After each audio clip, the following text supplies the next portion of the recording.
Good evening, everybody. Jacob Daniel here. This is the Daniel 3 podcast. Thanks for tuning in tonight.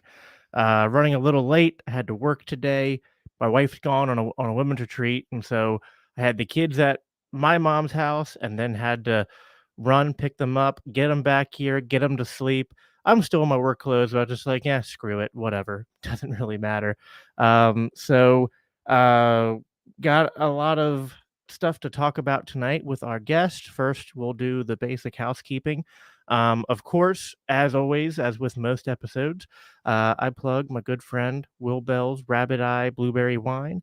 If Jesus was walking the earth today, still turning water into wine, I would hope that he'd be doing blueberry wine because that's what's up.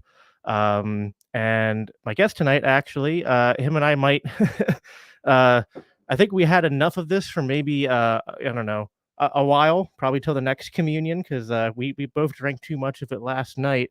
But he is Liam McCollum. We met on from doing Reed's show. Fellow libertarian Christian and Meacock has his own show. Does really great deep dives into foreign policy and other current events and stuff. And we're gonna have a conversation tonight about some stuff that he's been doing over there in his home state of Montana, and on just kind of broadly speaking, what we do as Christian libertarians to try to appeal to our folk, I guess. So I'm gonna bring him up now. Liam, how you doing, man? I'm doing well. Thanks for having me. And I totally agree with you. Probably won't be drinking that wine for a while, but I do recommend that everyone go check out his wine, though, Will's wine. It's really good stuff. I drank a whole bottle last night. Probably Yeah, a bad idea. yeah, you definitely downed a whole lot. By the way, your internet, okay, maybe it's shaken up now. You were frozen up a little bit there.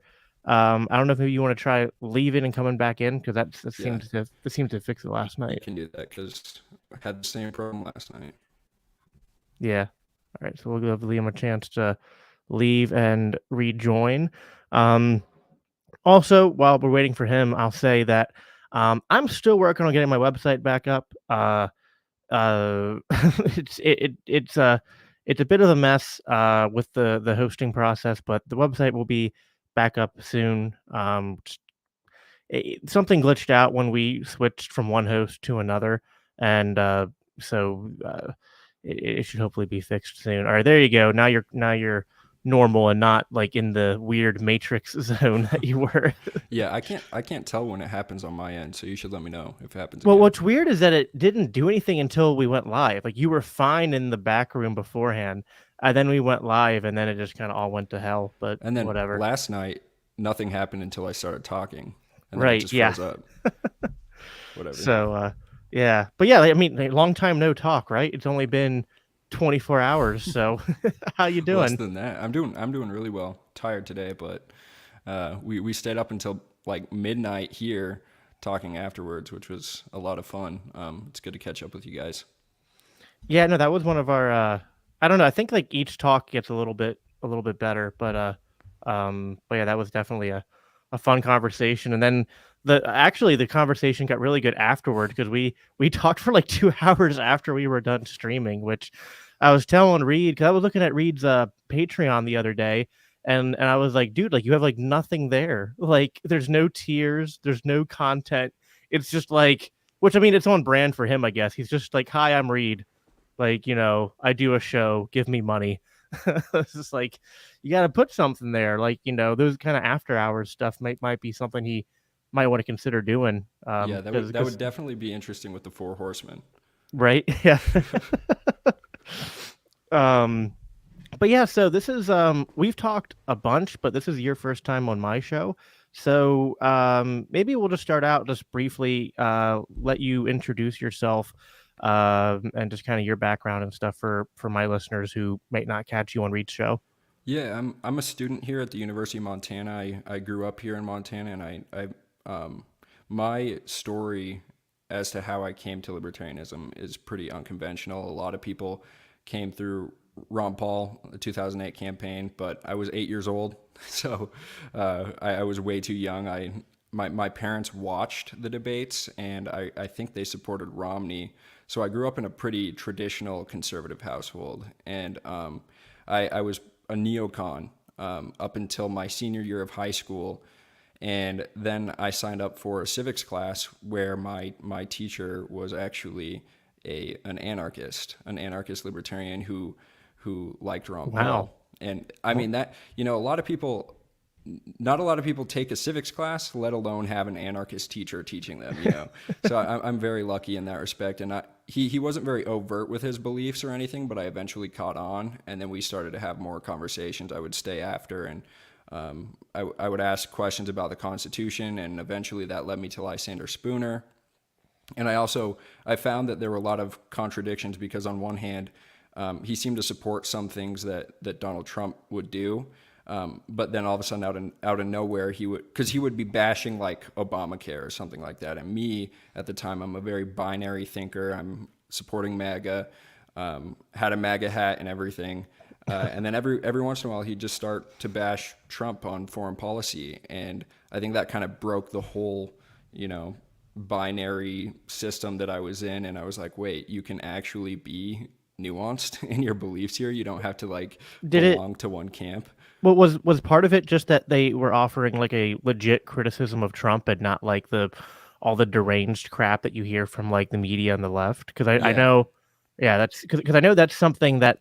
Now I came from the left, but I had a weird experience where I hated Trump, and that's kind of why I voted for Hillary when I was on the left still and a registered Democrat. But then I could tell the media was being dishonest about him for like this first year. And then the first people who were actually criticizing him in the way that lined up with what my problems were libertarians. And so that's kind of why I started to be attracted to them. Yeah, that's definitely a part of it. I mean, like, I think it's pretty sad that the left, at least like the establishment, really put libertarians in a position where they felt like they needed to defend Trump at times, or like even leftists like Glenn Greenwald, the fact that like they were so dumb in how they treated Trump that we were in the position of defending him a lot.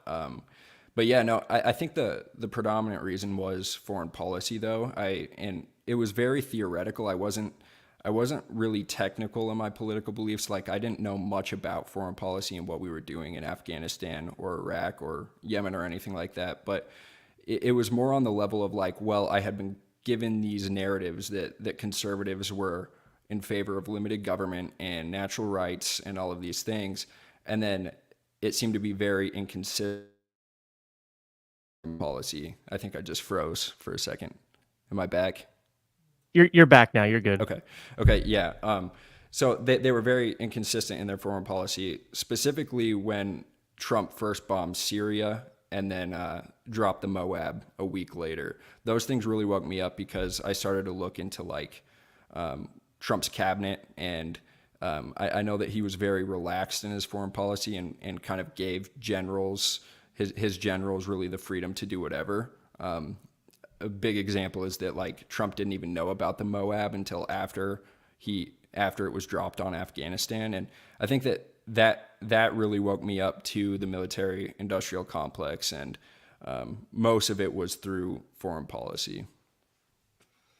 Well, yeah, that's super interesting. So when did you get involved in the LP and you're in the state of Montana? Like, what was that experience like? Yeah, so I got involved shortly before. So I got involved when Tom Woods and people that I had been listening to for a while started to endorse Jacob Hornberger. And I got involved with my convention, and it was pretty small at the time. Like, I think only 10 people showed up. I just showed up, and I decided to become an alternate for the convention that year.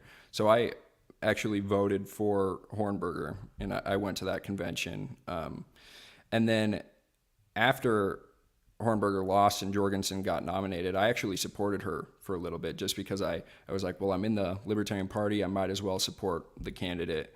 And then obviously there were the mistakes that happened with the Twitter account, and then not really paying attention to COVID. Although those mistakes seem very benign compared to some of her more recent missteps. Yeah, seriously. Because I was watching that episode live with what's his name, Patrick. Yeah. Yeah, I was watching that episode live, and when she said that about Dave, the 12 shots in, I was like, "Are you serious?"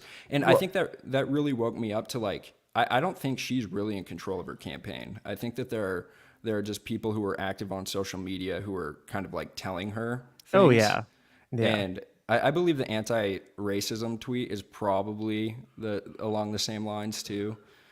But yeah, Yeah, but it's it's overall also sad. it's one thing to let somebody put out a bad tweet on your social media campaign or your social media account. And I honestly defended her longer than most in my camp, in our camp, you know what I mean? And it wasn't because I was especially impressed by her, although I did like Spike, obviously. But I just kind of felt like, okay, but she's got her issues, but she's like a lot better than Gary Johnson and Bill Weld. And we should, unless like if somebody is just maybe not running the best campaign, but they're still good on the issues, we should still support them even if we would have preferred somebody else. And that was kind of my attitude for a while. But that interview with Patrick where she talked about Dave was like a complete lack of situational awareness and like it wasn't even just that part. Like that whole interview was just such a cringe fest, and it's just yeah. I mean, she's not nice lady. I think her and I, you know. Well, here I'll answer my thoughts on Joe Jorgensen like she did about Dave. Like, you know, I'm sure on healthcare, you know, no difference, right? But you know, she thinks that it's okay to strawman people and their beliefs based upon hearsay rather than, you know, actually talking to them and looking into them or, you know, just you know, saying pass when asked a question about something that you're not maybe the most comfortable answering. It's just I don't know. It is what it is, but um I guess the benefit to that episode though is maybe that opens up the possibility Dave goes on there. maybe that would be cool. Because I mean everyone in the comments was saying that she's the reason why the Libertarian Party isn't, or like people like her are the reason that the Libertarian Party or people leave it, and Yeah. then most people were endorsing Dave in the comments. Yeah, no, hopefully he does, you know, especially down the road if he does end up seeking the nomination. I know he's gonna get on a lot of podcasts and you know, especially like people like Pat or people like Dave Rubin. He already goes on Rogan and Tim Pool, so it's super exciting to see that possibility happen. Um, so you guys in Montana recently had your convention, right? Well, what happened there, and what is kind of like the Montana LP like right now? I mean, are you guys still on the smaller side? Is it kind of like one of these more contentious states, or does everybody get along? Like, what's kind of the I guess like the backstory of the party leading up to the convention? Yeah, I'd say there's not enough infrastructure and there's not really a party there for there to be much contention. Okay, Yeah, so like the party has grown. It's doubled its size over the last 2 years, and that is attributed to the Mises Caucus. But as for active members, it's still really small, and it doesn't help that our state is so large. I mean, I had to drive 7 hours to get to the convention that happened last month, so or a couple of weeks ago, and is Montana mostly like mountain region and not populated, or is it it's so the western part of the state is very mountainous, okay? but the eastern side is like really flat and looks like Wyoming. Okay, Yeah. So, I mean, I had to drive from Missoula to Miles City, and that took me 7 hours. damn. Yeah. So that's part of the problem. I feel like if we really started to, if we had our conventions at like some place in the middle of the state, I feel like more people would be able to come. But the current chair wants to move us around every year. That's what our party had been doing for a while, and I mean, in Pennsylvania is a little bit smaller than Montana, but it's still big enough that like they've done it. Like one year they did it in uh like as close to like the northeastern corner as they could, and then the next year it was in Pittsburgh, and it was just like, why don't we just do it like in Harrisburg or somewhere central where it's just you know Yeah. it just doesn't make sense to like make some people drive 10 minutes, and some people drive 5 hours or 6 hours to make a convention. It's a little, but um, so I mean, how big was it? Is it like we're talking We 50 people, Well, 100 we had people? 19 people show up to Oh the wow. convention. Yeah, so it's pretty small. I mean, Miles City though is really tiny, so it makes sense. My And it's county affiliate is bigger than your state party.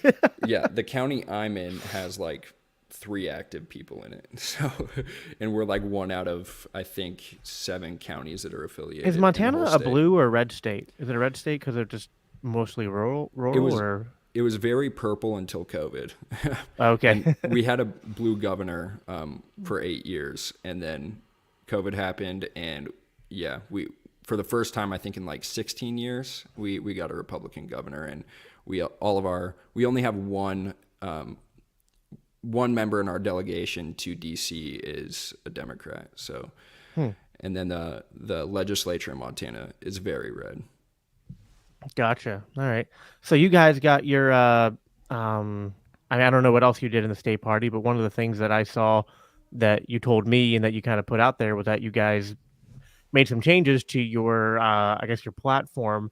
One of the changes being that you removed the abortion plank. Was that, I mean, there's only, not many of you, but was it a contentious thing, or was it something that was pretty much, went through without a problem?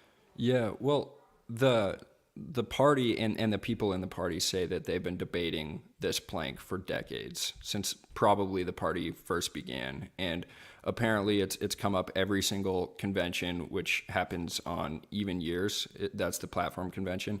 And apparently people would introduce pro-life platforms, and then you would get like contentious debates about the language and just like what a specific term means in the current plank. And my position the whole time since I first joined the party was that we should get rid of the plank entirely to avoid those discussions and avoid the headache. Also, as a Mises Caucus organizer, one of the biggest roadblocks, I guess, to getting people into the party is the abortion plank. When I'm talking to conservatives, and specifically conservatives who are kind of disaffected Republicans right now, they say that they're willing to join the party, but the abortion plank, they can't sign on to it. And I'll read the current language or the language before this last convention, because I think it's kind of important to see why conservatives or more conservative leaning people would be opposed to it. So it was 1.5. It says, recognizing that abortion is a sensitive issue and that people can hold good faith views on all sides, we believe that government should be kept out of the matter, leaving the question to each person for their conscientious consideration. So to me, the way that it's read almost seems like it should say, recognizing that abortion is a sensitive issue and that people can hold good faith views on all sides, we do not speak on the matter, something like that. But instead, it seems to take more of a pro-choice Yeah.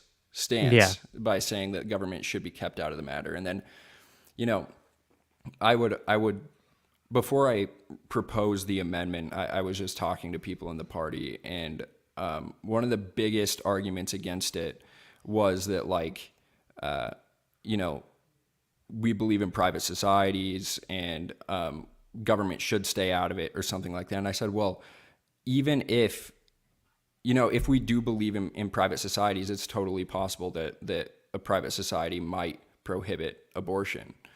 And I think instead of getting into those philosophical conversations about what the proper libertarian stance is, I think we should just avoid those debates every 2 years and really allow candidates to have that conversation at the door. Someone who argued in favor of it was like, I can turn off people when I'm at the door. I don't need a website or the Libertarian Party platform to do that for me. And I think that that's a pretty good argument for that.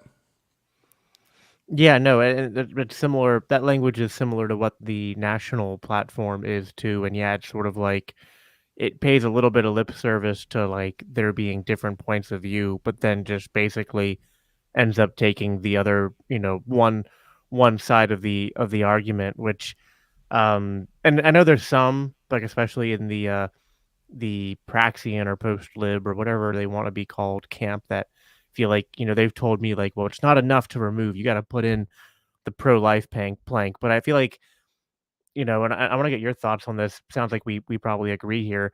Like as much as I'm personally pro-life, I don't view the Libertarian Party or even politics in general as being the vehicle to sort of combat the issue of abortion, other than like where it maybe is going to be sort of a tangential thing, like a tangential component to a broader issue, like let's say like ending welfare spending or cutting off funding to Planned Parenthood or well, things like that, that like there's a libertarian argument to be made beyond just the topic of abortion. Same with like what we talked about on Reed's show last night, like with decentralization and whatnot. Other than that, though, I just feel like abortion is not something that you can combat with the political system. And if you're going to be involved in politics, um, especially within the Libertarian Party, I think the goal is to sort of as the Macy's caucus kind of puts it out there, focus on solving a sort of core foundational set of issues and attacking those and not adding too many wedge issues that people are divided on. Rather focus on like those issues that there's broad support for regardless of where people are coming from and they're not going to get they're going to be more productive because they're focusing on a smaller set of issues that they agree on rather than being distracted by those wedge ones. Would you agree with that or Yeah, I think the kind of populist strategy is very smart, and that's kind of what was motivating this. I was the one who brought this amendment to the floor because when I first got in the party, this was one of the biggest concerns for me.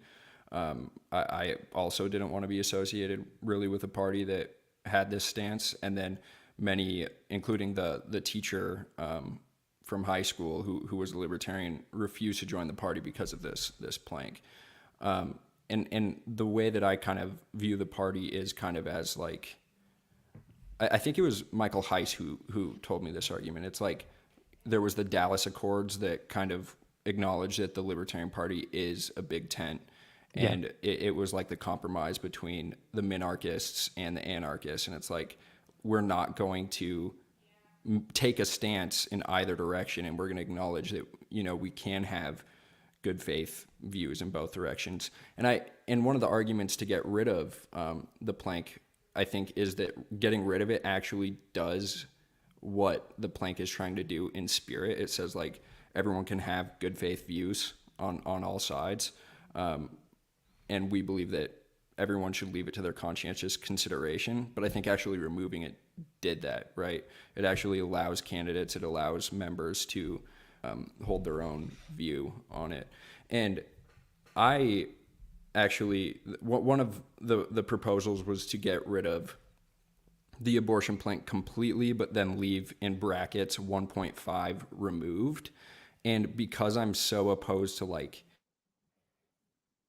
in either direction, because I'm opposed to taking a stance in either direction, I thought that if we left 1.5 brackets removed, that would draw attention to the fact that we removed it and might make a statement in the other direction.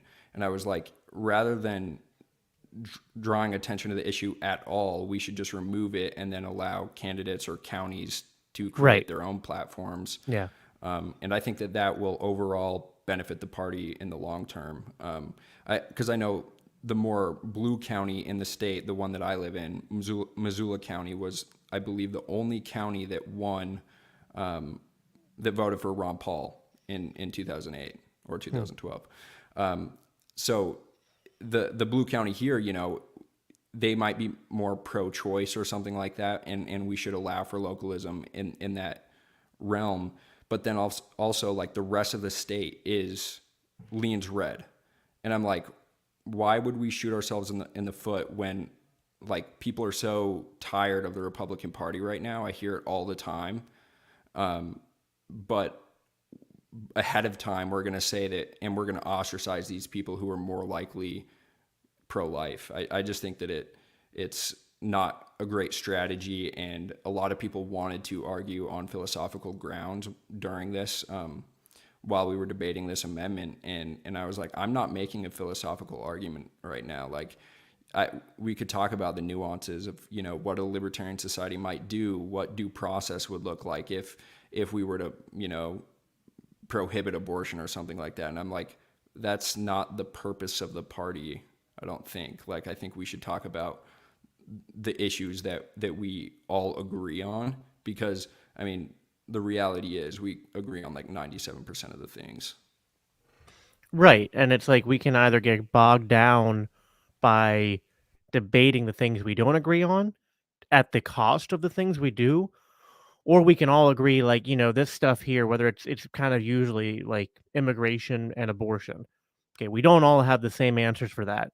But if we leave that behind, then we have more, you know, more attention and more time to devote to the things we do agree on, and we could actually make headway on those things. And I almost feel like if you make headway on those things, the other two become less of an issue, because if you have a decentralized society, then they'll take decentralized approaches to abortion and to immigration, which I think ultimately is the libertarian answer to both of those problems.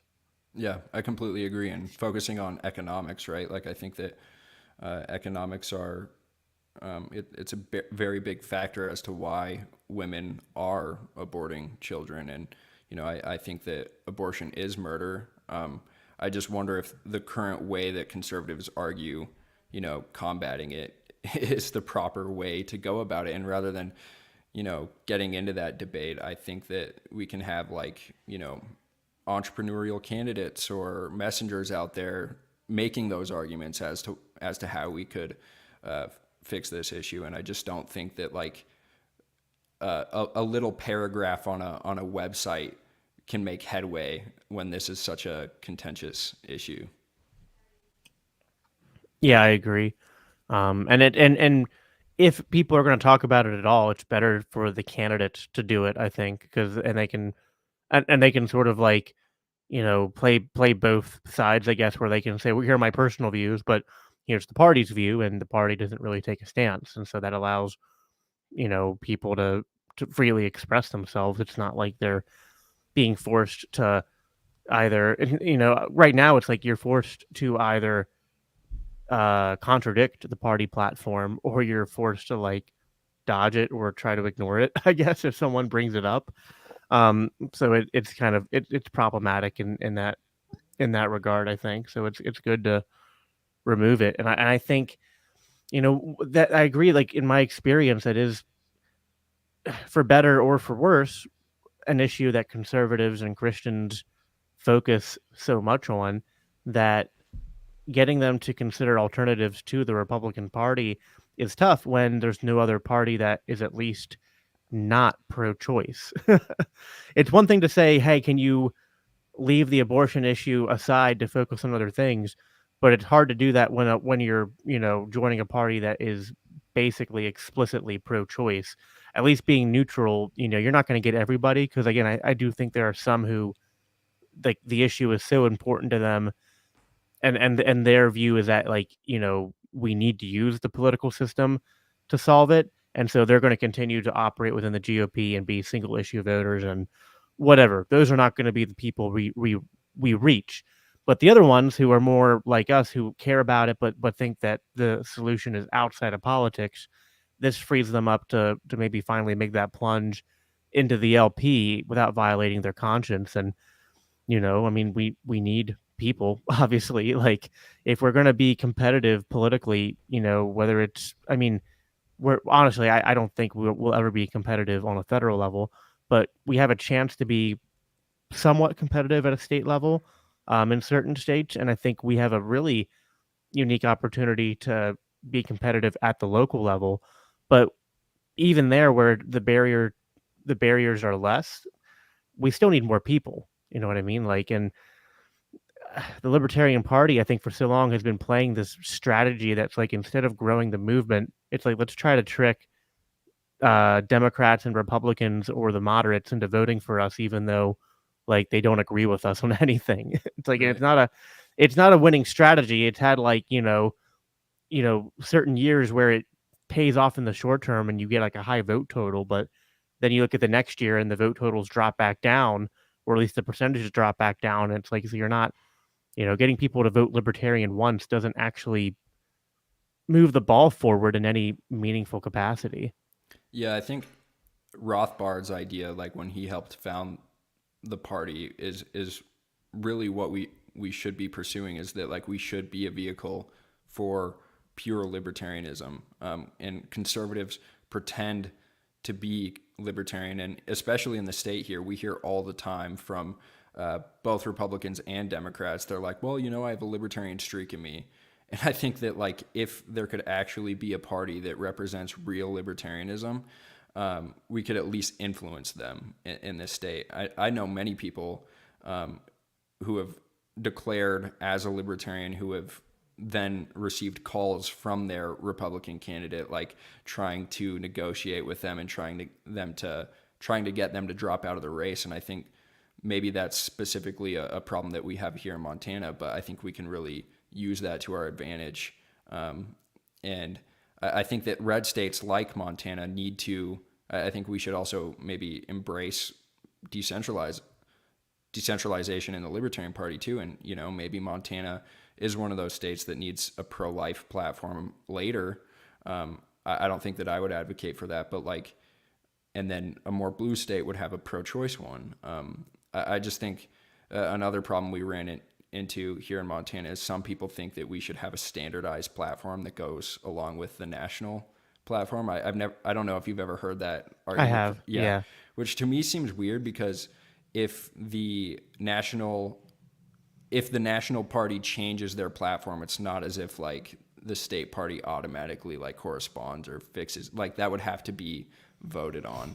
Not to mention, it's so contrary to the spirit of libertarianism. Right. It's like individual choice and diversified governance. Oh, but we just copy what national does. Exactly. Like it's just, it just, yeah, it's silly. I guess I'll address the one question we got in the comments. Richard Copeland asked, kind of like, it's an amalgamation of a lot of questions into one statement. But he asked, does the unborn have NAP protection, meaning the non-aggression principle, not babies taking naps, because completely different. Do they trump the mother whose choice created the situation, or are they equal, or does the mother have the sole right? I mean, it would take me like an hour. It would take us a couple hours to answer that like thoroughly. I mean, I believe that the unborn, I still view them as an unborn child as an individual who has the same rights as those who are born. As for, is there what do you do about the conflict, I guess, between the two beings and whose rights should win out? I mean, I've always kind of said, well, what's the least amount of aggression? And yeah, I guess I understand if I'm going to be charitable to the other side, like, yeah, it's a bit of an ask for the mother to, let's say she got pregnant by accident, not intentionally. There's a bit of an ask there to house a fetus for 9 months. But I feel like, the fetus did not put themselves there on purpose. You know what I mean? So it's not like they snuck in there or they forced themselves in there. They find themselves in that position. And it's sort of like if you caught a stowaway on your plane while you were, 1,000 miles above the surface, and it's like, okay, well, you have a right to remove them from your plane if you don't want them there, but you kind of have to wait till you're in a position where the removal doesn't immediately result in their in their death, because then you're actually violating their rights more than they were violating yours. That's the way I explain it. I don't know if you would you have any thoughts on that. Yeah, I think I agree. And also, as technology gets better, like I don't think it's not as strong of a problem. I think that we might be able to save the baby earlier on, and yeah, we avoid that problem entirely. But I will say, like you had made a point about like criminal justice and trying to work on the issue outside of politics. And I do wonder if there is an argument that maybe there is kind of like retribution to be had in a criminal system like we have.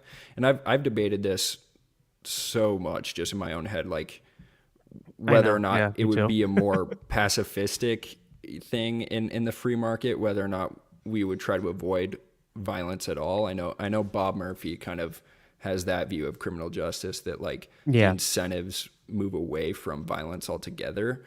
And then there's another part of me that sees Rothbard and the idea of like retribution being very important to uphold property rights. And I really don't even know. And I think that's kind of why I didn't want to have this conversation or like an official stance in the party, because like I would have people come up to me and they're like, I believe that abortion is murder, but I also don't know how you handle this because the mother is the baby's strongest defender. She is the one who would bring a suit against someone.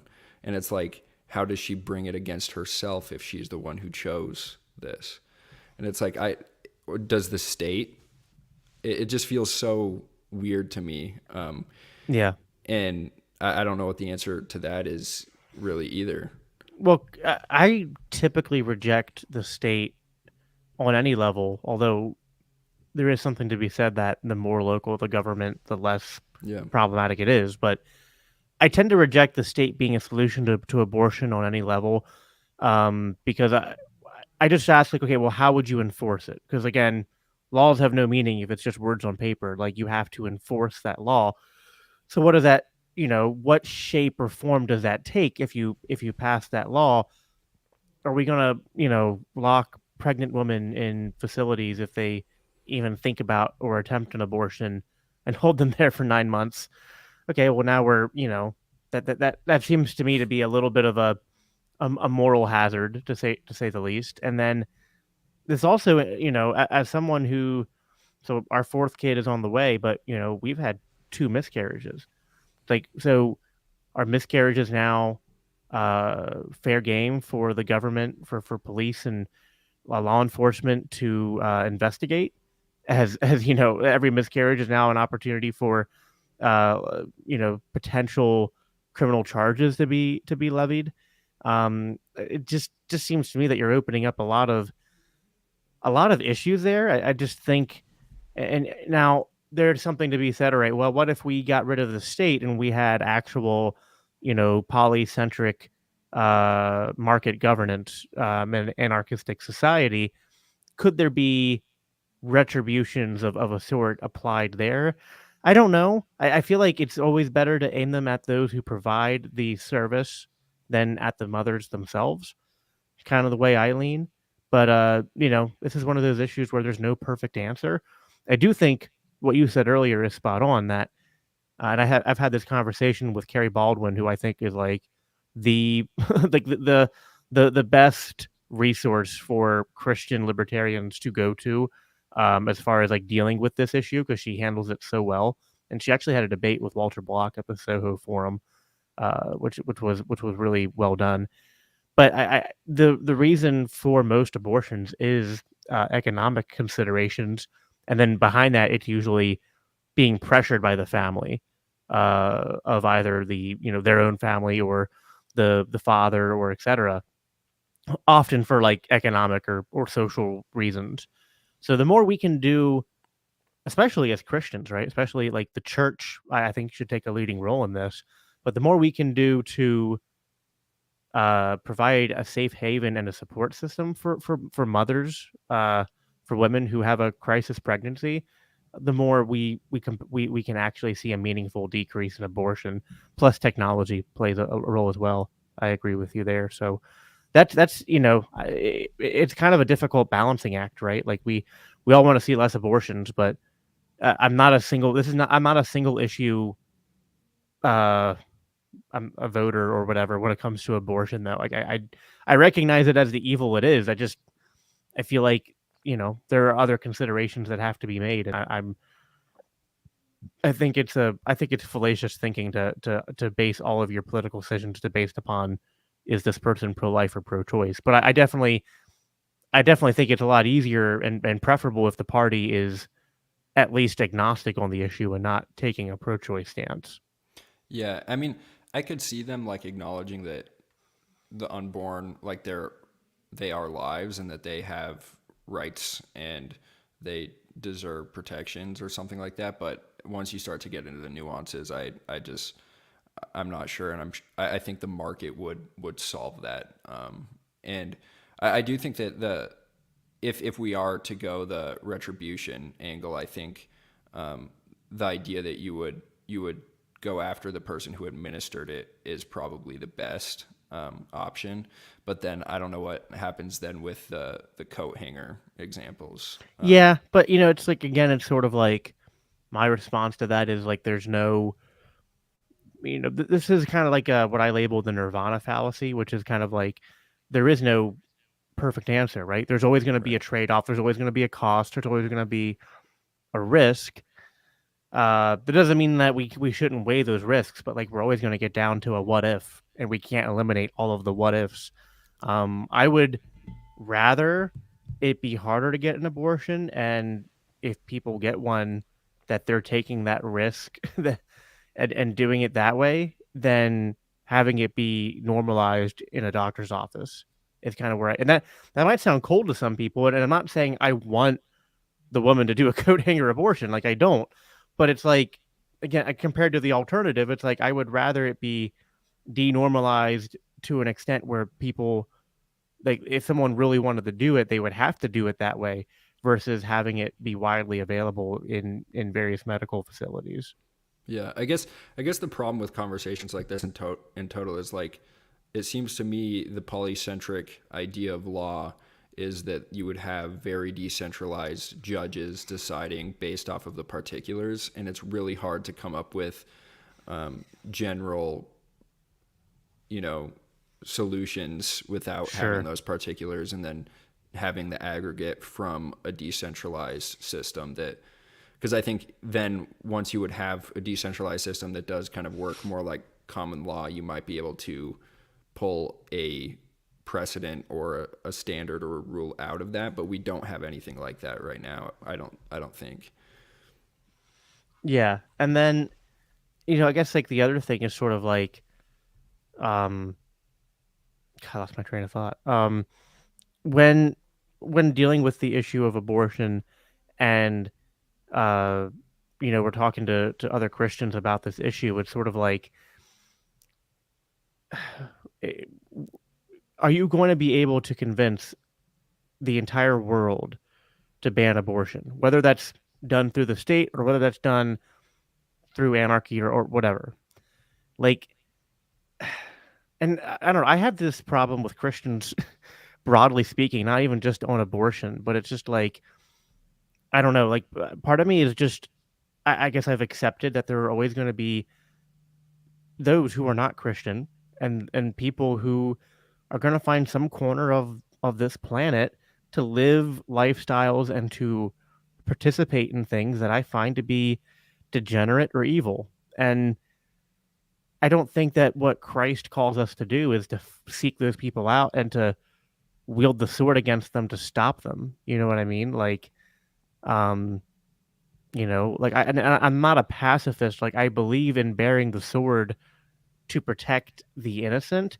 But again, that's where abortion becomes this tricky thing, right? Because it's like, well, if you believe in protecting the innocent, then you believe in protecting the unborn child, and then it's this like endless loops. Like I get where Christians are coming from when they want to wield the state to protect the unborn, but it's just like I don't know. I feel like we get better return on our results when we use different, so it's a kind of a utilitarian argument, I guess is what I'm making. Like I want to see abortions end. The best ways to decrease abortion seem to be all these other things that we can do in the market and not the state. So that's sort of where I come down. If I could be shown the contrary, if I could be shown that the state was very effective at banning abortion, maybe. But then even then it's like, well, if you ban it at the federal level, they can unban it then just as easily, right? So it's like I don't know, it kind of seems like a waste of time. If you're going to ban it anywhere, ban it in your local community. I guess that seems to be the way that I would go. But then there's also like, maybe we could steer the topic in this direction, because I'm curious for your thoughts on this kind of more broadly speaking, and not just abortion. Um, but like it seems to me that like Christians can sometimes get caught up in like uh trying to eliminate sin, like in every aspect of society, which I mean, I'm not saying I want to encourage sin, but I feel like there's some extent to which, like, we can look through history and see that like there have been Christians who have tried this before. They've tried to use the state to punish sinful lifestyles, and to enforce a sort of Christian morality, and it just doesn't seem to me that that is a winning strategy, or a Christ-like strategy. I mean, what are your thoughts on that? Yeah, well, I think it's also just like we have to kind of look to the cross and the idea that we've already been saved. And I think that like the idea of defeating sin, we kind of, I think we need to humble ourselves there, because like Jesus has already defeated sin. And I think that our role is to point people towards the cross, and people who have, maybe people who have had an abortion, or who are going through with an abortion, or who are about to, like, our role then is to point them to the cross, and explain to them what happened there, and the salvation that comes from that, and the defeat of death, and what the significance of forgiveness is. Because I think that the way that we actually do defeat sin, I think in the long term, is trying, like, if we are to address these issues, is to point people to the miracle that is forgiveness and what happened on the cross. I don't think that we can prevent people from committing atrocities or anything like that. I mean, Christ himself was killed, and yeah, I think that is what makes that story so beautiful. I agree. Do you think there's you think part of the motivation is that people are just afraid of the persecution, and afraid of, like, they're not, I want to be careful here. Like, I'm not saying I'm like, joyful about going to be persecuted, or joyful about like the idea that I could be, killed for standing for my beliefs. But I don't think that just because I would prefer those things not to happen. I still think that it's not the Christian response to, in the face of that, then be like, well, it's kill or be killed, right? Like, it seems very contrary to everything Jesus said, which was like kind of the opposite. Like, you've heard it said, an eye for an eye and a tooth for a tooth, but now I tell you, if your enemy slaps you, strikes you in the face, to turn your other cheek, and it just, I don't know. There's something there that uh, I don't know, that I've been struggling with, because that's kind of my baseline, and then I see some of the things in our culture, like with this, like, the trans stuff and the public schools and whatnot, and then I'm a bit more, I guess, triggered on that stuff, to be like, well, no, I'm not going to let people do that, you know, indoctrinate kids that way. But I don't know. It's like, do you feel like, I feel like half the struggle here with like all libertarianism is like line drawing. It's like we Yeah. don't know where to put these lines of like, we'll act in these circumstances, but not in these ones. Yeah, definitely. I mean, like, I tend to think that it would just be the role of the church and the community to kind of like, um, create an example. And I think that that's kind of what we get at with decentralization, is kind of creating safe havens. And the one in history that I always point to is like Wisconsin being a, sanctuary for the slaves, right? I think that, like, if we kind of had that perspective on the church too, that like we are these kind of beacons for, salvation, forgiveness, and everything like that. We can do a lot more than we could if we tried to wield, a centralized power.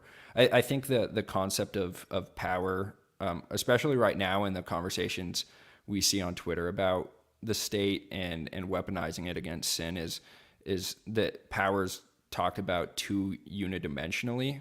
Like we treat power as if it really is like a strong president, a strong executive, or like DeSantis or something like that. But I think the strong people throughout history are those like Bonhoeffer, who was kind of made fun of in Reed's tweet the other day, who he fled the United States after founding the Confessing Church, and then decided that he didn't want to betray his people, and he went back and ended up like plotting assassinations against Hitler and trying to organize the church. And he's a very controversial figure, but I feel like power is almost seen through being like, I think it might be tied up in like manhood and conversations there too. Like we don't think a strong man is like someone who goes around bullying people. We think a strong man is someone who sets an example and who has people following them because they're leading and stuff like that. And I think the kind of part of the problem we have right now in these conversations is just that we do have a very simple concept of power that I think is caught up in very high time preference behavior too. The idea that using a sword will accomplish things in the long term, I don't think that there's really any proof of that. I think that it's actually changing people's hearts that really affects change over time. And having faith, I think, is part of this too. Like like some people, I think, confuse me for being a pacifist, which I have a camaraderie with pacifists, but I wouldn't say I'm as what's the word here? Like purely opposed to all aggression and violence like a pacifist would be. I definitely lean that way, and I think that's just because I try to read the Bible and just take what it says at face value. Like there's especially when it comes to the life that Jesus led, it's kind of there's very few examples of him being aggressive at all, and usually when he was being aggressive, he was rebuking religious people, oddly enough. But one of the passages, I was actually talking about this on Twitter the other day, where Peter cuts off the ear of the high priest and Jesus rebukes him. But he doesn't rebuke him. Like sometimes pacifists are like, oh, see, Jesus is saying, if you live by the sword, you die by the sword. Violence is bad. And I'm like, yeah, I feel like that's an oversimplistic reading of the passage. I think what Jesus is getting at is the error Peter is making is actually like Peter's compounding the same error over the entirety of like that like 24-hour period where Jesus is taken and then crucified. He's struggling with his faith, right? Like he's not trusting in what Jesus has said, because Jesus has literally like it's not like they were caught off guard by this. Jesus literally, I don't know how many times, at least 3 or 4, if not more, had told them like, I'm going to be betrayed, I'm going to be killed, and in 3 days I am going to rise. And it's like, but Peter was not trusting in what Jesus said was going to happen and unfold. Instead, he's taking matters in his own hands and trying to. The problem wasn't Peter using violence. The problem was Peter trying to use violence to control everything around him. And that was Peter's error. And I think that is what Christians are still struggling with today. It's like it's not our role to. I mean, this is what it says in Romans 12, like Romans 12, right? God is the one who takes vengeance. That's not for us. God, and really God has already overcome evil. And I think you have it exactly right, Liam. Like we're just supposed to like our job is simple. We're just supposed to go out there and just preach the gospel. Just point people to the cross and what Jesus has done and then leave it up to the Holy Spirit to convict people, and leave it up to God, who God's the only one that's sovereign over creation to the extent that he can control anything. And our attempts are just pitiful and really a waste in comparison to that. Yeah, I really like that idea that Peter's kind of acting out of fear, and he's wanting to control the environment. Like he has fear of the world rather than fear of God and trust in God. And I think that's an interesting concept there. And I think it draws back to the verse, like, consider the lilies, how they grow. I think that I really like that analysis, but I do still struggle with like these concepts of power and using the sword against evil people too. And it's one of those things where I just, I try to sit on these things, and I don't think I ever come to a definitive answer. Like, it, even the idea of like Bonhoeffer trying to assassinate Hitler or something like that I probably would, but there's a part of me that like still thinks it's really I hard to know. come to an Yeah. idea there, or come to Yeah. a No, position there. I agree. It's like I feel like I would want to, but then it's like, and I think part of the problem here, God, that's a meta thing. I just said I part of the know. problem, and I'm about to cite Dave Smith. Um, but part of the problem here is that like it's exactly what Dave said. Means become ends. So like if you decide that like the way that you are going to combat evil is to like we're going to take violence and overthrow the evil people. It's like how are you? And Jordan Peterson is like just such a brain busting red pill on this stuff. He's like, you're wrong to think that if you were in Nazi Germany that you wouldn't be one of the ones, helping to round up the Jews or outing your Jewish neighbors. Like the truth is, statistically speaking, you're much more likely to be it's only like 1 in 1 million who is like a Schindler or someone else who would actually boldly defy the totalitarianism. And so insofar as that is true, it's like people who think that they could just take power and use violent means to overthrow evil and not end up just becoming the next oppressors. Like they're really just lacking the self-awareness of like their own depravity, which is something that you think Christians should be especially like knowledgeful of is the depravity of. And so that kind of, that's one of the classic responses to people who are like, anarchy is dumb because people are evil. It's like, no, like, as a Christian, I know people are evil, and it's because people are evil that giving them power is a really bad strategy. And if people are not, and you can't eliminate power, but power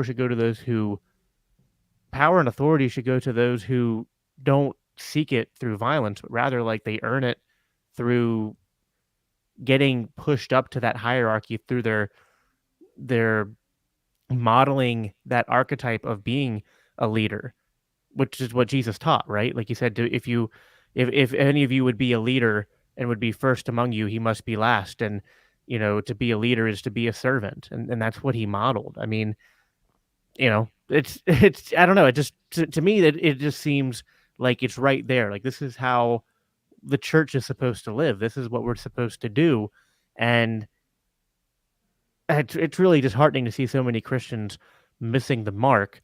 And believe me, I get it. Like when you're in the when you look the left right now in the eye and you see some of the really evil crap they're promoting, I'm not saying it doesn't invoke in me that same sort of response that I think some of the people are having. That's behind this sort of like drive to like, well, we need to wield power against them. But it's just we have to learn from history. Like at some point, we have to look back and see what has been tried and see that it doesn't work and realize that like the only thing that has ever worked is really, I think, what Jesus modeled. Yeah. And I mean, like, even for libertarians, we were talking specifically about Christians right there, not really understanding this, but libertarians, um, there is the concept of the power vacuum, and like to kind of appeal to the what happens if we use force or like try to remove like Assad from power or something like that. Like we will grant he's a tyrant, or if we try to remove like Putin from power, like what would fill that void? I think we're kind of conservative in that way, that we don't want things to change that quickly. And I think the way we want things to work is very decentralized and locally, because if we do try to like destroy the whole thing from the top down, I think that might create more disorder. I'm not sure there, but yeah, Yeah. I No, I mean think it's like Jordan Peterson says, most new ideas are stupid. yeah, So that's why conservatism is such a bulwark against chaos, because it's like you're just, better off being highly resistant to new ideas and scrutinizing them. And if you scrutinize the new ideas with that sort of conservative skepticism, then only the really, really good ideas that can overcome all your objections are the ones that, you slowly incorporate into your old system, I think. yeah. I mean, I'm wondering what you think about this idea. I've been thinking about it a lot. That such a controversial issue, but like I see that uh, there's a comment about, if there is no God, where do John McCain and Madeleine Albright go when they die?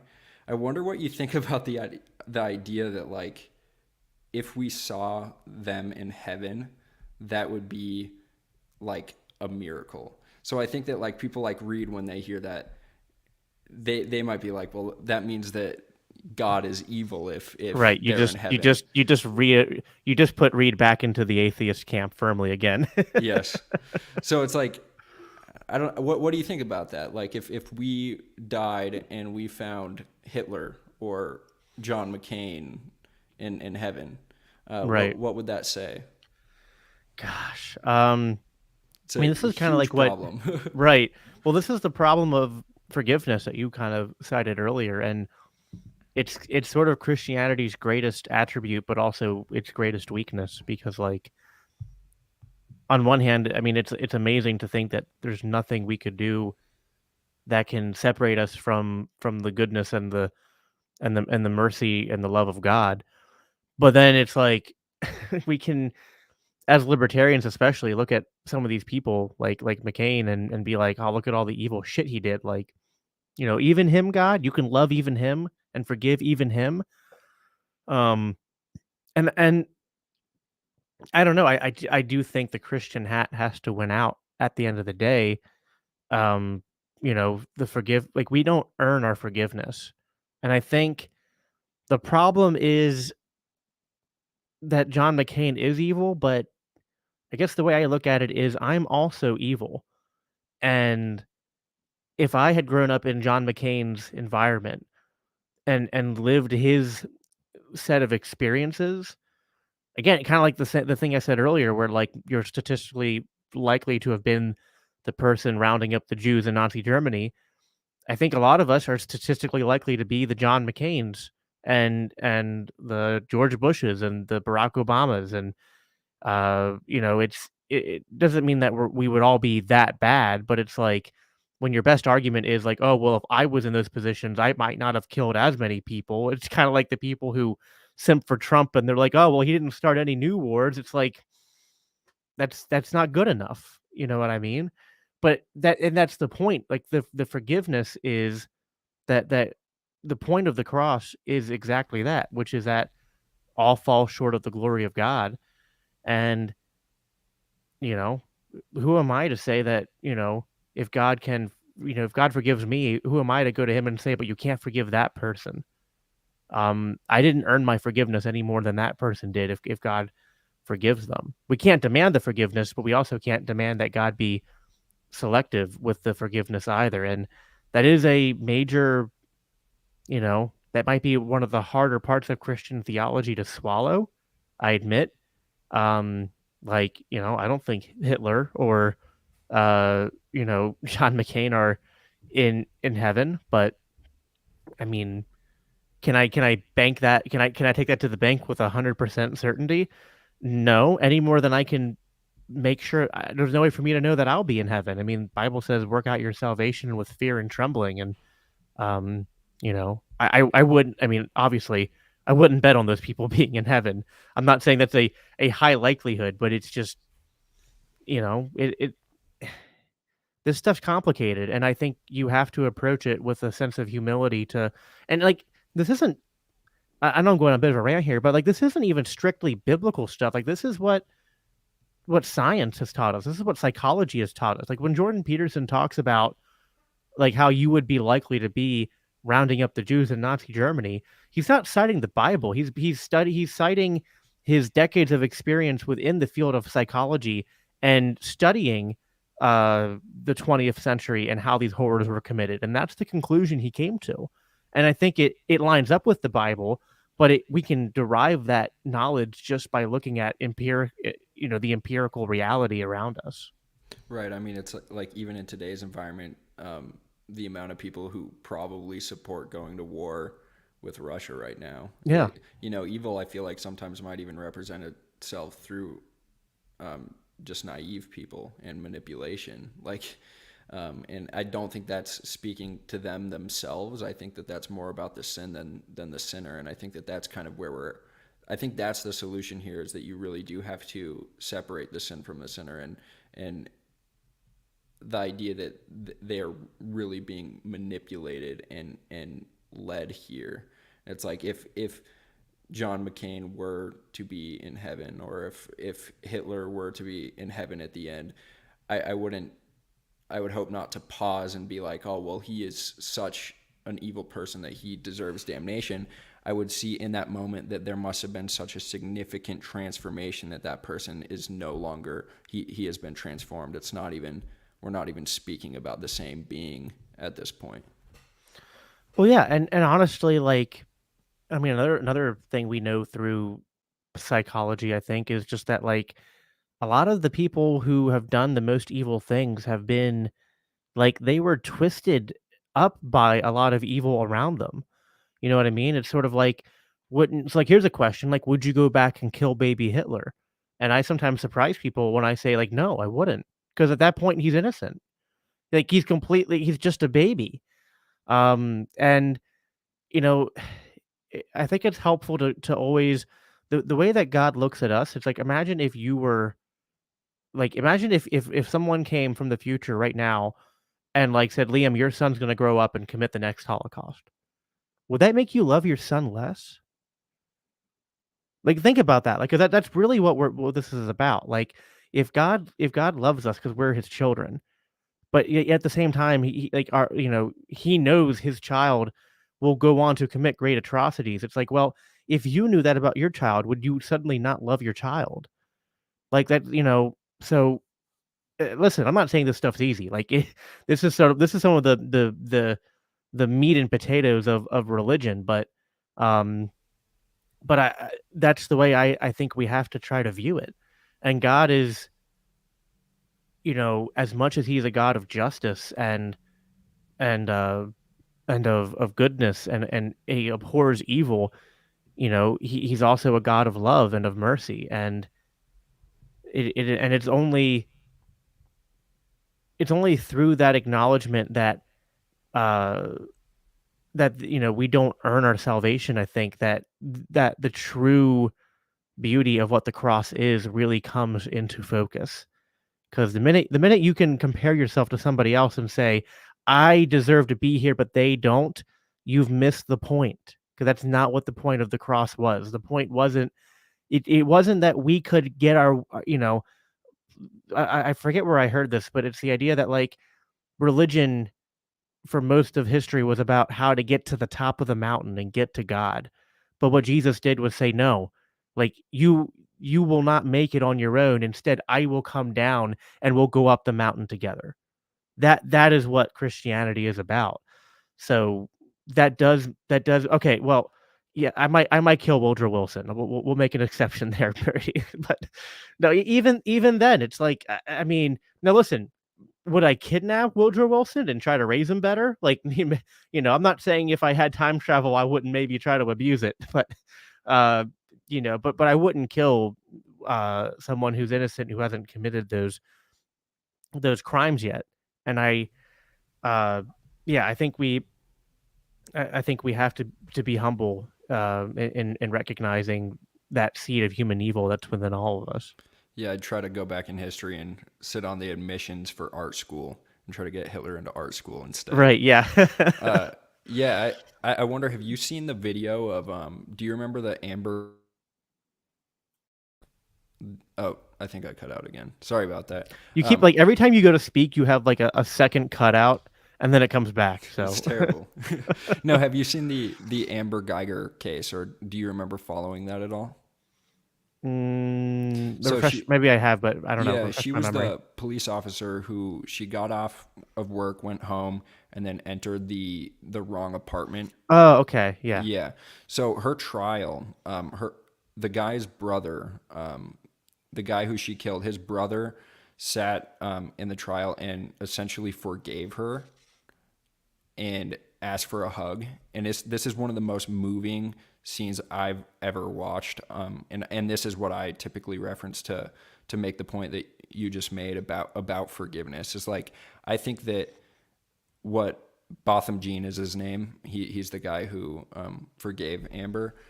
What he did will do more long term than I think the criminal justice system Oh, ever yeah. will. I mean, Yeah. she's like bawling her eyes out, and he's like, my brother loved Christ, and he would want you to turn to Christ. And I forgive Yeah. you, and I know he would want me to forgive you. And I think that really is like Christ is kind of, I mean, he's in that moment right there. And I think my pastor describes kind of what happens on the cross and the type of love that occurs on the cross is like one that sacrifices one's own dignity and bestows it on another.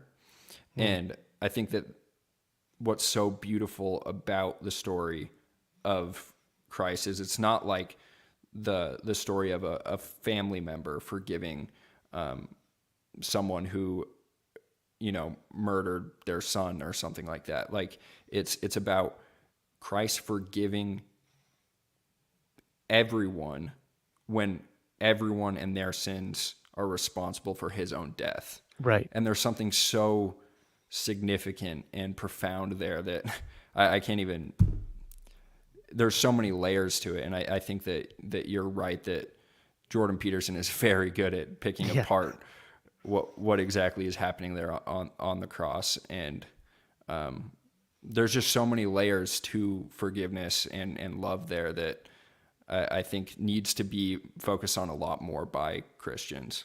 And I think libertarians can learn from that. And I mean, obviously, I would hope that everyone comes to Christ and would accept what he did for them on a personal level. But you can even just like look at this from a practical level and the utility of forgiveness, right? Because like imagine if after World War One, the Western powers took a reconciliatory approach to Germany instead of the punitive one.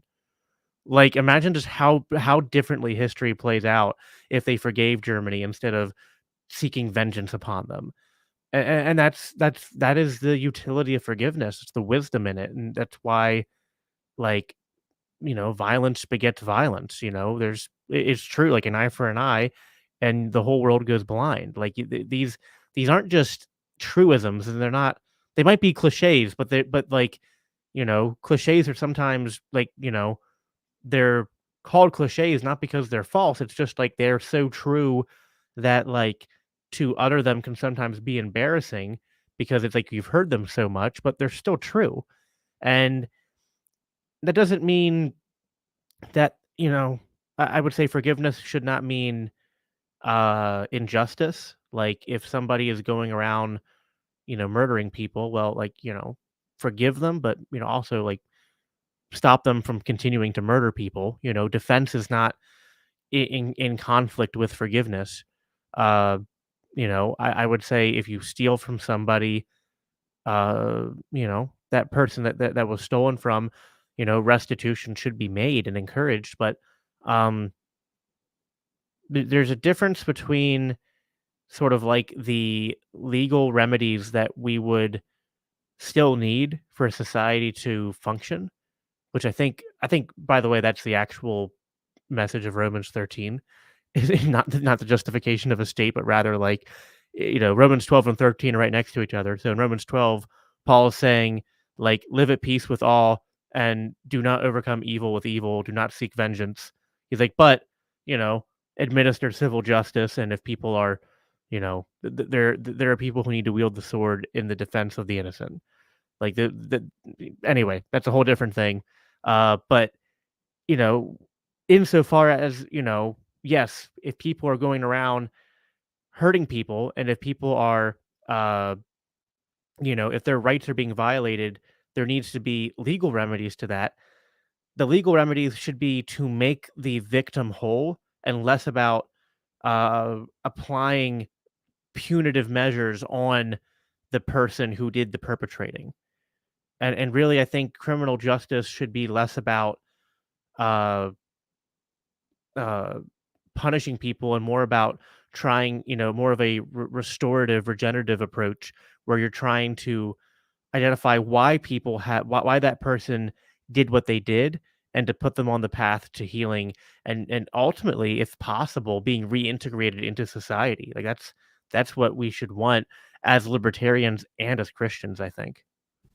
Yeah, I think there's a lot that Christian or that libertarians can learn from Christianity, and I, I I really appreciated your podcast with David Smith the other day, and the concept of truth that came up, um, and the idea that like Jesus is truth, God is truth, and that like so long as we tell the truth, it will lead us closer to, I think, freedom and to God. I mean, like something that keeps coming up. We had Scott Horton talk at the University of Montana here, and at the end he's like, they're we're kind of at this point where there's really no one representing the truth. There's no like, there's even Rand Paul is pretty weak on this. And he's like, so what we have to do is we just have to go out there and speak the truth like Ron Paul told us to do. And, Ron Paul was a Christian, and I think a lot of what was moving him was Christian ideals. And then there's also the concept of like, I know Dave was kind of repurposing what Ron Paul said, that like no revolution not born out of love, or what's the phrase? It's like a revolution not born out of love will end tyranny or something like that. Yeah. Yep. Yeah, I think that that's also exactly kind of the Christian ethic, and I think you really have to define love there in order for that to be true. And I think that what we're talking about is exactly that, kind of speaking truth, and then also having that kind of delicate balance between forgiveness, mercy, retribution, and justice. Yeah, I agree. By the way, you have kind of gone to that Matrix thing again. I Okay. wasn't able to hear everything you said, but you might want to try leaving and coming back in one more Yeah, I time will. while we wrap this up. By the way, H. Reardon, I saw your comment. What about the message of Matthew 10:34? I actually just talked about this on Twitter the other day, but to read the passage quick, just to fill the time while Liam's coming in and out. So it reads, "Do not think I have come to bring peace to the earth. I have not come to bring peace, but a sword. For I have come to set a man against his father, and a daughter against her mother, and daughter-in-law against her mother-in-law, and a person's enemies will be those of his own household. Um, and whoever loves father or mother more than me is not worthy of me, and whoever does not take his cross and follow me is not worthy of me. Whoever finds his life will lose it, and whoever loses his life for my sake will find it." So H. Reardon, what Jesus is getting there is that, and actually this fits perfectly with what Liam was just talking about, which is that uh, our goal, like our end goal, is actually peace, but you do not get to peace by appeasing people, and you don't get to peace by avoiding the truth. And what Jesus is getting at in this passage is that he is coming to stir things up. And so, and what he's getting at is that, and this is what happens, like there's going to be strifes among people because of the radical nature of his message. And listen, as libertarians, 100%, that's what we do. I mean, look at the Giuliani moment with Ron Paul. Like, Ron is an advocate of peace, but when Ron was going into these battles in the Republican Party, he kind of was going in sort of with a sword, wasn't he? Like, I mean, he was being gentle in his own way, but his message, his boldness in proclaiming the truth, even when it was unpopular, even when it caused strifes with with people.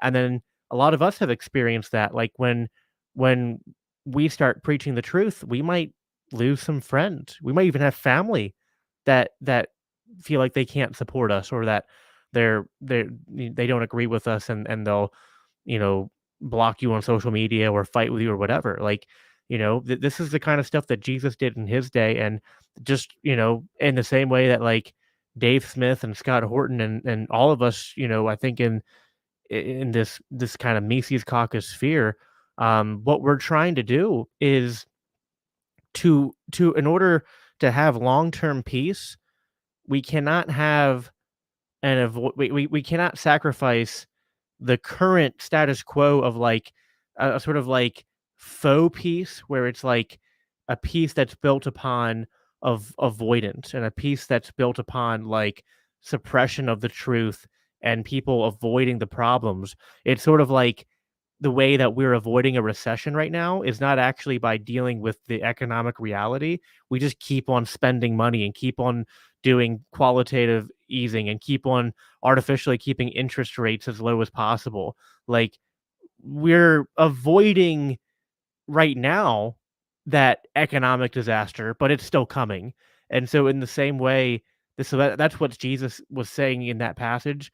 And it so perfectly lines up with what Liam just brought up, which is that, like, this revolution that we're part of is built on love. And if you love your neighbor, it you owe it to them to tell them the truth, because, the truth is what sets you free. And that's true whether we're talking about geopolitical events, or if we're talking about economics, or whether it's about the nature of reality and uh, you know, facing the deepest, darkest parts of your being in nature, and realizing your need for a savior. Like, those are all things where the truth can be uncomfortable, but it is what leads to ultimate peace and freedom. Yeah, I would have to agree with that, and I think that, like, really, to emphasize the truth aspect there, it's like we're living in a false reality right now, and I think that, like, returning back to truth can be painful, as we will see with the recessions, and Yep. once we stop printing money. I think that, like, the return to reality will be very painful, but while we're living in this, kind of castle in the sky, like, I think that what ends up happening is that become people get they're deceived, and then once we start to turn towards truth, they will turn on people who represent the truth. I think COVID's like a perfect example of this, and it's like in Mark 13, I think verse 12, it says, like, family will turn on family, like people will send their family members to death. And I think that's kind of what we're seeing right now. And I think that truth and God as truth will have to come to restore that to order, I guess. Yeah. And when he says, like, you have to love me more than your own family, like, some people take that very harshly. But what God's saying is that, like, if you don't, because, like, Jesus is the truth. You know what I mean? It's like, and if you don't put God, you don't put the truth, if you don't put what is good at the top, it's sort of like your hierarchy of values has to be properly oriented, or it's sort of like doing your math wrong when you're doing an equation, when you're going to, like, send a spaceship or a satellite up to, like, the moon or to Mars or something. Like, a little error in your math now, you might not notice that you're off course when it's leaving Earth's atmosphere, but when, instead of landing on Mars, it's like, halfway on its way to Venus, it's like, oh crap, I guess I did my math wrong. And in that same way, when we are not putting God at that top, if we're not putting Jesus at the top, if our worship isn't oriented around the the truth of what God has done for us, we will be led astray. I just lost Liam. Oh, now he's back. StreamYard is all sorts of glitchy tonight, man. Or it's your Wi-Fi. I don't know. Yeah, you cut out for me there, and You cut out that's for me. how. I don't know. Who knows? But yeah, no. And it's funny how like H. Reardon brought that passage up so randomly because it so perfectly fits what we're talking about.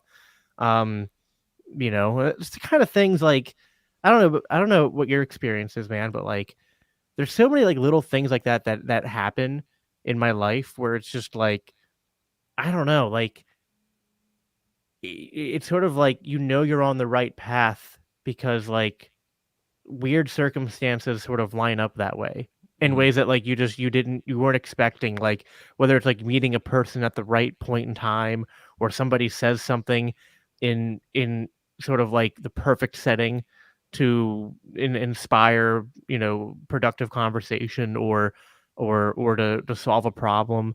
um it's like some people want evidence for God in a sort of like I don't know, sort of like scientific sense. And I'm just like, I believe in God just because like, I don't know. It's just, it, there comes a point where it's like, I either have to believe in God or I have to believe in the God of just like never ending coincidences. Right. Yeah, it usually happens for me with like sermons. I'll be talking with someone about Yeah. some issue, like I wouldn't be surprised if, like as an example, if the next sermon was about abortion after having this Right. Yeah. conversation. Like things like that happen all the time. And um, an example, this happened last weekend. There's this hymn that I really love. It's what's it called? It's called "We Love and Acknowledge You, O Lord," and it's Gustav Holst, his Jupiter. That's what um, that's what it's based off of. And I had been mentioning that and talking to people about it the week before, and then all of a sudden it comes up in service the following Sunday, and it's like coincidences like that happen all the time, and that's evidence of God for me. Yeah. I remember, I had been really discouraged by the church's, like both my personal church and like in general, the church's response to lockdowns. And I basically went from being like, someone who went every Sunday and was a leader on the worship team to like, I didn't go for like the better part of like a year. And then I kind of realized like, okay, well, I'm not happy with what the church is doing, but like if I remove myself from it, you know, I'm maybe I'm supposed to be part of the solution, or people like, at the very least, I should be obedient to God even when other people aren't being.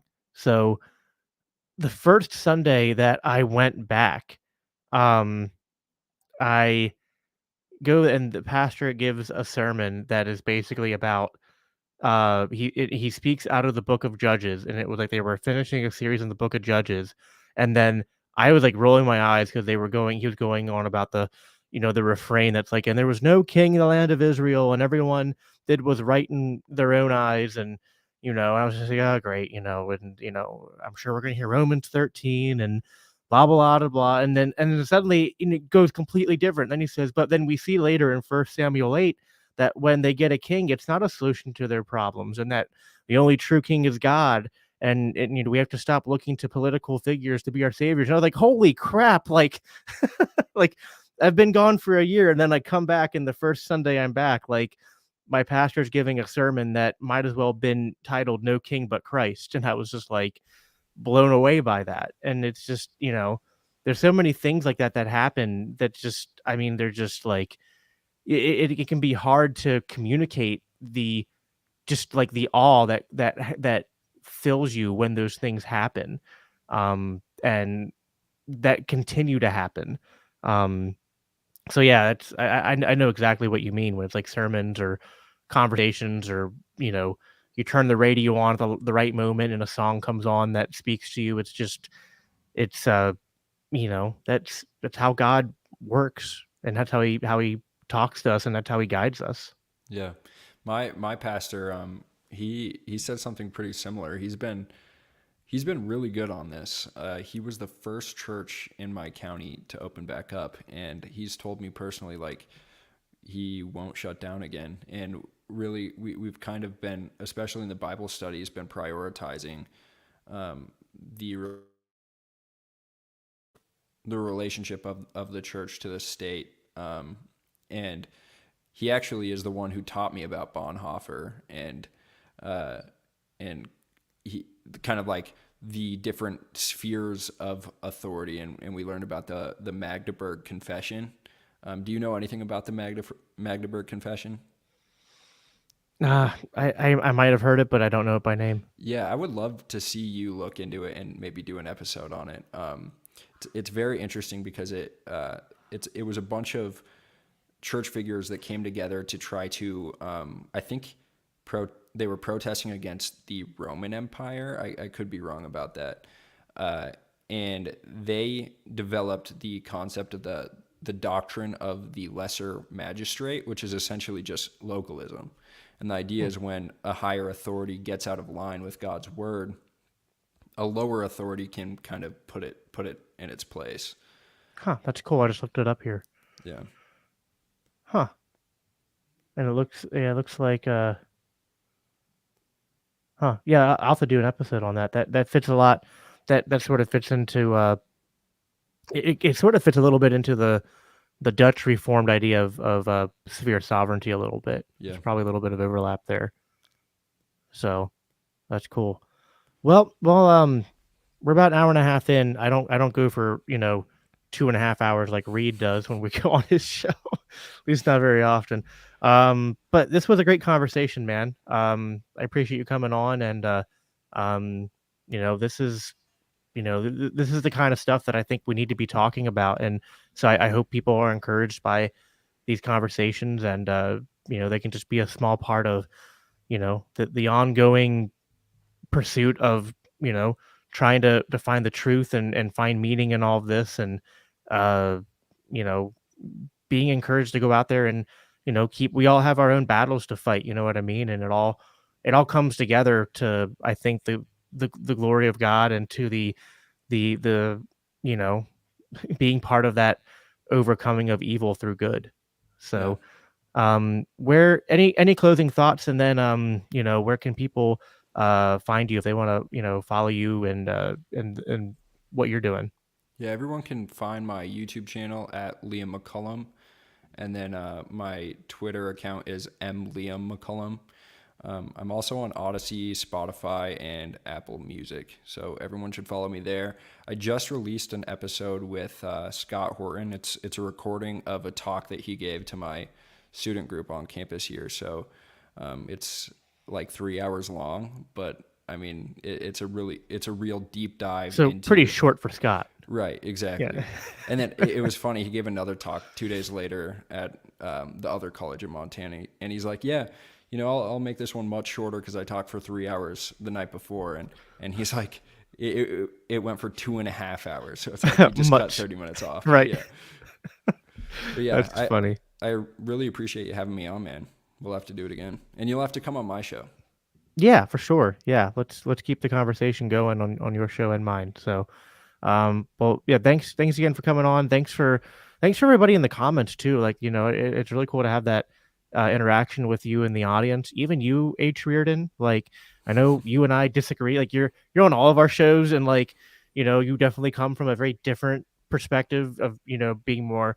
I know I see your comment on Reed's show last night. That like you're a fan of Matt Dillahunty, who's like a very that the school of skepticism, and that's his brand of atheism. And listen, I appreciate you coming on the show even with our disagreements, because like you bring questions and a sort of differing point of view, which I like. I don't like being in an echo chamber. So thanks for showing up and always interacting, and the rest of you as well. Even you, David Brady, even though your snark is still making me question my peaceful parenting approach, but I don't think you were spanked enough as a kid. No. But yeah, this was great. We'll definitely do it again sometime. So thanks everybody. And yeah, until next time, don't fear the